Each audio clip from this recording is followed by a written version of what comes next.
చెప్పురా రాజుగా ఏంది విషయం? అరే శైలు మిస్ అయిందిరా. ఆ పిల్లలు మంచిగా లేపుకెళ్ళి ఇప్పుడు మిస్ అయిందంటాను ఏంద్రా ఫాల్తుగా? మన ఊరు సంగతి తెలిసి గట్టి ఎట్లా లేపుకొస్తారా? అరే ఏం మాట్లాడతాను రా? రేపు మా ఇంట్లో ఎవరు ఉంటే లేరు, హైదరాబాద్ తీసుకెళ్లి చార్మినార్ చూపిస్తావు అని అడిగింది. సరే అని తీసుకొచ్చినా. అరే అది కాదురా, నువ్వు నా చెడ్డి దోస్తు కాబట్టి నేను నీ మాట నమ్ముతా. ఇంకా శంకర్ పటేల్ ఎందుకు నమ్ముతారా? మళ్ళీ మొన్న వాళ్ళ ఇంటికి పోయి సంబంధం కూడా మాట్లాడినావు. రే రాజుగా వస్తే శైలితో రా, లేకుంటే రాకు. వస్తే మాత్రం ఉట్టి బలైతావు. ఛే!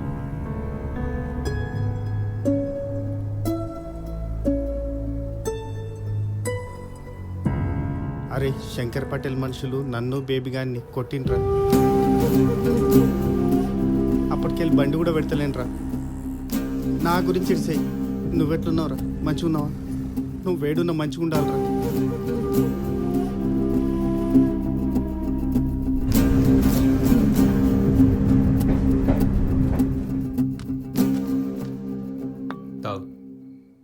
అరే అసలు స్టేషన్లో దిగిందా, మధ్యలో ఎక్కడైనా దిగిందా, అసలు బలవంతంగా ఎవరైనా తీసుకుపోయినరా? ఏం అర్థమైతలేదురా. ఎవరో బంధువులు కలిసి ఉంటారా, వాళ్ళతో పోయి ఉంటుంది అంతే. పోతే శంకర్ పటేల్ తెలుస్తుంది కదరా, ఇట్లా లుళ్ళేందుకు అవుతుంది? అది కరెక్టే.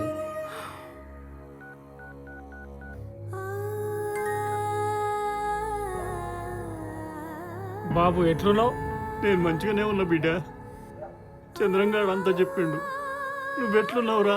నేను చక్కగా చదువుకోకపోయి ఉండొచ్చు, నీ ఖాళీగా లెక్క తిరిగి ఉండొచ్చు, నువ్వు నీ మాటలు నేను ఎప్పుడు వినకపోయి ఉండొచ్చు, కానీ ఒక ఆడపిల్లలు లేకపోయేంత గలీజ్ పని నేను చేయలేదు బాబు. ప్రేమించని చెప్పే ధైర్యమే నీకు లేకపోయా. ఇంకా లేపకపోయే ధైర్యం నీకే నుంచి వస్తుందిరా. కానీ ఈ మాటలన్నీ ఆ శంకర్ పటేల్ నమ్మడరా. వారం రోజులు గడువు పెట్టాడు. నువ్వు రాకపోతే నన్నుట్టి కడతాడట్రా. నువ్వు తప్పు చేయలేదా నీ ఊరోళ్ళు నమ్మాలన్నా, ఆ దొర నమ్మాలన్నా నువ్వు ఒక్కని వస్తే సరిపోదు బిడ్డ. ఆ పిల్లని కూడా తీసుకురావాలి. నేను ఎట్లయినా తీసుకొస్తా బాబు, నువ్వు జాగ్రత్త. అరే రాజు, నువ్వు బిడ్డ కాడిసింది నిన్ను ఇచ్చిపెట్టి ఒక్కరోజు కూడా ఉండలే. నిన్ను చూడకపోతే బుగులైతుందిరా. నువ్వు తెలియరా బిడ్డ?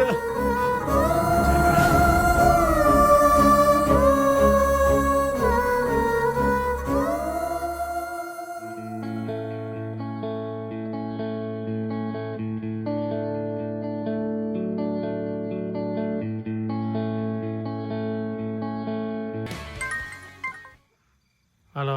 సారీరా రాజు, నిన్ను చూస్తే భయం వేసి నువ్వేమైపోతావు అన్న బాధతో అలా అన్నాను రా. ఎక్కడున్నావు? రూమ్కే వస్తున్నారా? ఏమైనా తీసుకురావాలా? ఏం అవసరం లేదు, నువ్వు రారా. ఓ చాయ్ రా బై.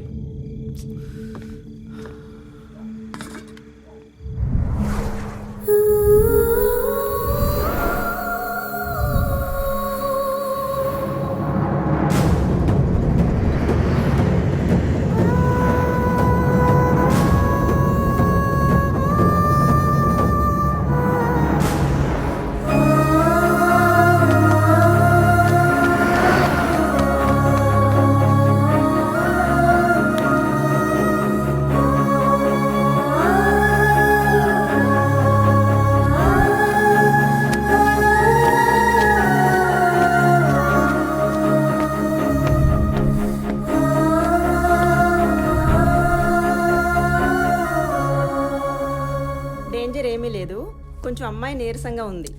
మెడిసిన్స్ రాసిస్తాను, రెస్ట్ తీసుకుంటే సరిపోతుంది.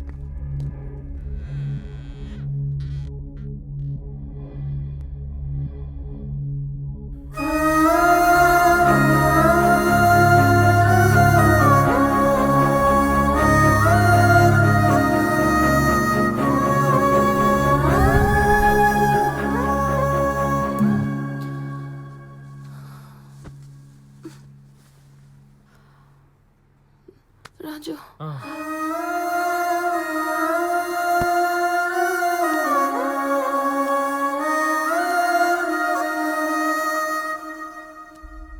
అరే శైలు పారిపోయినట్టు లేదురా.